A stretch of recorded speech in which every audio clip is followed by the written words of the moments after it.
I think Brook was once a part of the now fallen Muggy Kingdom, current home of Dracula Mihawk. Let's get into it.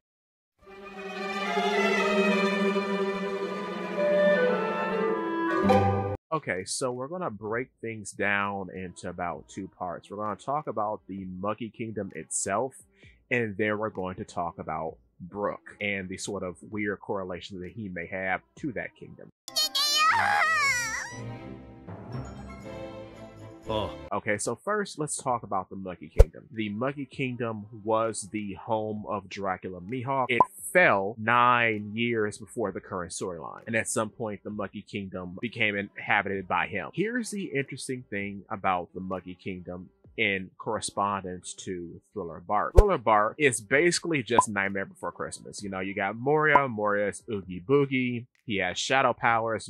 Oogie Boogie in various forms of media is related to shadows or has like shadow powers. Shendry is just Sally. Hogback is just Dr. Finkelstein, etc., right? Okay, so what is missing from Thriller Bark that's very prominent in Nightmare Before Christmas? If you own a cover of the VHS tape from way back in the day, or perhaps the DVD of the movie from like maybe the early 2000s, the cover shows that you see Jack standing on the curly hill. Thriller Bark doesn't have any curly hills. You know what does have curly hills? The Muggy Kingdom. So that's an interesting sort of parallel, okay? Additionally, like Thriller Bark, the Muggy Kingdom has some very heavy Christian undertones. There's a big cathedral-like castle in both Thriller Bark and the Muggy Kingdom where both Moria and Mihawk reside in. Both have this sort of weird legion of, I guess, drone characters. With Thriller Bark, of course, they're devil fruit generated because they're all zombies. And in the Muggy Kingdom, you have the human drills. Speaking about the location, what's interesting about the human drills is that they pick up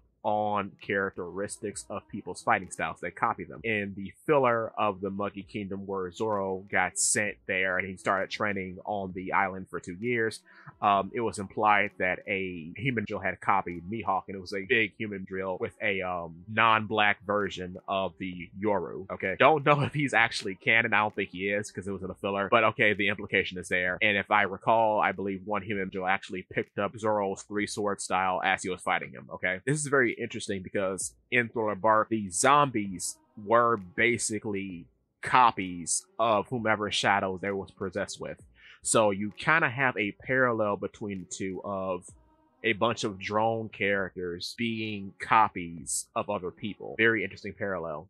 Getting back to the Christian undertones, Thriller Bark has a cathedral which a marriage takes place, and it also has the Gothic castle. And then Moria himself is a very Christian-inspired vampire, but more of like a Saturday morning cartoon vampire, because he wears like a sort of stylized crucifix around his neck. Mihawk also is a Christian-inspired vampire, or a vampire with Christian undertones, because he too wears a crucifix around his neck, and the Yoru itself, the giant sword he carries, is just a big cross, a big crucifix. But unlike Echo Moria, Mihawk is more of like your classical vampire, very classical, very gentlemanly in his mannerisms, movements, etc.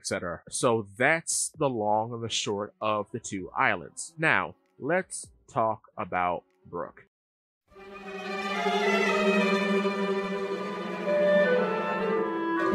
Brook in chapter 462 is fighting Ryuma. Ryuma, of course, at this time during the Thriller Bark arc, is possessed with Brook's shadow. Ryuma goes on to say that he's going to use Brook's technique on him. Brook takes umbrage with this because he calls the technique by the name Brook calls the technique, and that name is reverse humming aeronaut slash. So that's the one where he like cuts the air and appears behind someone, and then he takes 10 paces and then closes his cane sword, and then the guy that he's cut like just bursts in the blood. That's the whole technique that's being spoken about. The interesting thing about that is that that technique wasn't always called that. The interesting part about this is that he says he was introduced to Requiem Vandalore via the royal raiding party that he was a part of, and he liked it so much and was so good at it that they named it the 3-verse humming aeronaut slash after him. So to summarize, he was a part of a royal raiding party and he loved this particular move. This move was then renamed because of his proficiency in using this move. And this is in chapter 462. Later, in chapter 489, which is the end of the Thriller Bark arc, where Brook formally joins, the chapter itself is called The Eighth Member. So when Brook actually joins, he sort of presents his resume to Luffy and the boys, and he says, "I am notorious. My nickname is Humming Brook. I have a bounty of 33 million berries. Long ago, I was the convoy leader of a battle fleet for a kingdom. Later, I became the captain of the Rulbar Pirates, where I was known as the Musician Swordsman." Okay, this is the interesting part. Because he was the convoy leader, that makes me think that the kingdom in question might have sent ships out to conquer other kingdoms. If you remember back in Jaya, where Sanji says he was from the North Blue, that eventually leads into events later in which we find out that he was part of the German kingdom. The German kingdom was a very feared, sort of evil organization from the North Blue, right? Okay. To me, this has the same sort of feel as that, because since he said that back in the Thriller Bark arc, since Brook said that, we have not heard anything else about this. We have not heard anything. So this is why I believe the kingdom that he might be from could be the Monkey Kingdom. And the reason for that is, even though he says he's from the West Blue, just because he's from the West Blue, that doesn't necessarily mean that the kingdom itself is in the West Blue. Because yes, you know, the Monkey Kingdom on Kuragana Island is in Paradise of the Grand Line. So just because he's from the West Blue doesn't necessarily mean the kingdom in which he served under is in the West Blue, because there's so much information missing. The reason why I'm presenting that he most likely is from Kuragana Island, the Monkey Kingdom, is because of those curling hills. And you may think this is a stretch, but stay with me here. What is Brook? What is Brook? Brook is a talking skeleton as we know him in the story, right? Okay. Brook, being a musician and being a skeleton and being absurdly tall, shares design qualities with Jack Skeleton from Nightmare Before Christmas, right? With Thriller Bark and Dracula Mihawk's Island, the Monkey Kingdom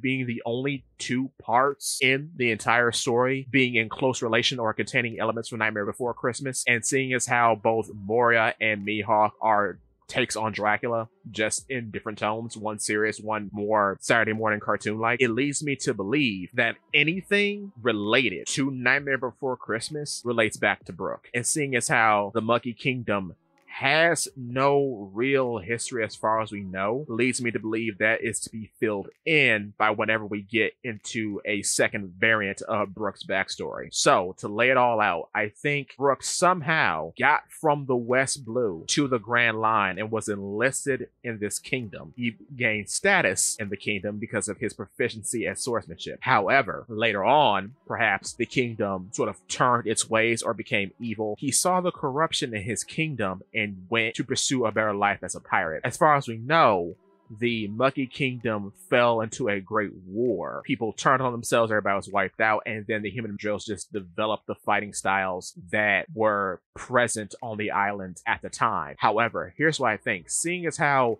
9 years passed in the current story, and at some point Mihawk inhabited the island, we don't exactly know what fighting styles were taken by the people. Because if, let's say, Brook's fighting style was the premier fighting style of the island, this whole sort of fencing style, right? Because many a person was probably invading the island at the time, and perhaps many more have invaded the island since Mihawk has taken residence, there have been multiples upon multiples of people presumably visiting the island. That's why, too, when you see Zoro fighting the human drills, I think that's exactly why you don't see any of them using Brook's fighting style. You don't see any fencers, you don't see anyone doing the aeronaut step style, because it doesn't exist anymore. The monkeys have taken over different fighting styles. There's no purpose for using a fighting style they haven't seen for presumably years, if that makes sense. And then two, the Monkey Kingdom, even though it says it fell 9 years before the story takes place, it could be earlier, because Brook is kind of old. He's old because at the time of his death, he was 33. By the time we see him in the present story, he's 88, which means presumably he left the Monkey Kingdom 55 or more so years ago. So who knows what could have happened in between the time of him becoming a pirate even to the time that the Monkey Kingdom started to fall. And then what's also very interesting is that even if we wind it back as early as 9 years prior, or if we go back to where the time that Brook was a pirate, the time period that Brook existed in as a living being isn't really touched upon in One Piece. Not really. Or even going far back as a decade before the story started. That time has been explored a little bit, but that is still unclear. Anytime we go, like, as far as a decade back, is usually in the eyes of, say, people who knew Roger, right? Brook's timeline, I think, is a bit more interesting because Brook's timeline exists in a space in which Roger and Newgate and all these sort of big chads didn't exist yet, like, to the world. They may have been perhaps the super rookies of their day, like a bunch of people with 100 million berry at the time, but they weren't legendary. They were notable, they were newspaper worthy perhaps, but they weren't big. So I just find that just an interesting thing about Brook's timeline. But like 9 years prior is still kind of a mystery because, again, we only see it through the eyes of, say, Odin or people who were closely affiliated with Roger, but not the world at large. You see what I mean? We kind of see some of that in chapter 0, but again, it's largely focused on the execution of Roger and not anything else going on in the world at the time. So that's what I'm thinking. I'm thinking that Brook, just based on some stylistic theming of both the Monkey Kingdom and Thriller Bark having elements of Nightmare Before Christmas in them, they relate back to Brook in some way.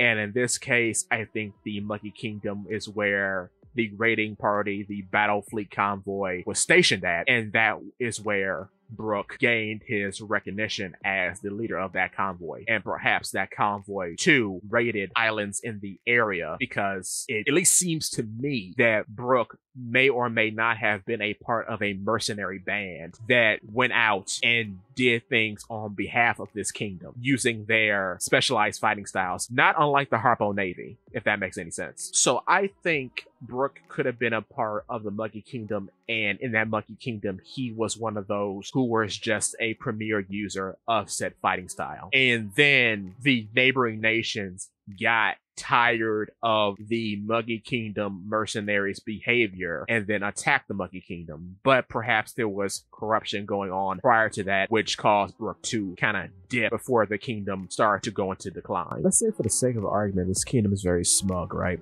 So if Brook was such a proficient user of this fighting style and was so skilled that he was promoted to be the leader of the battle convoy, would it make sense that his bosses would give him a devil fruit in which, if he were to be fallen in battle, he could just rise again and continue to fight for the sake of this particular kingdom?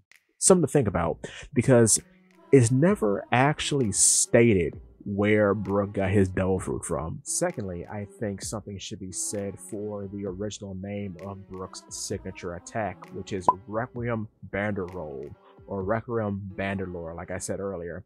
Okay, so what is a requiem? A requiem is a piece of music basically used to remember a person who has died and has Catholic origins, right? Now, a banderroll, which is the kind of interesting one, is a streamer in most definitions, but the most interesting definition is that it is a streamer or a banner on a knight's spear.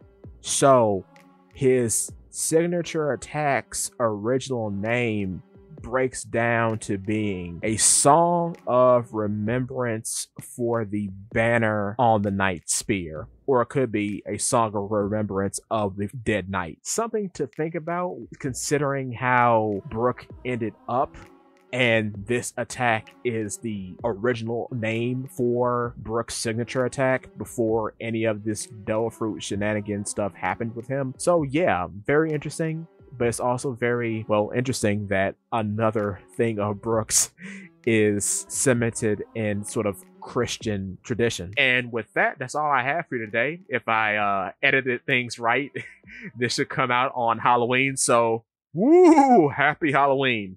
Thank you for watching.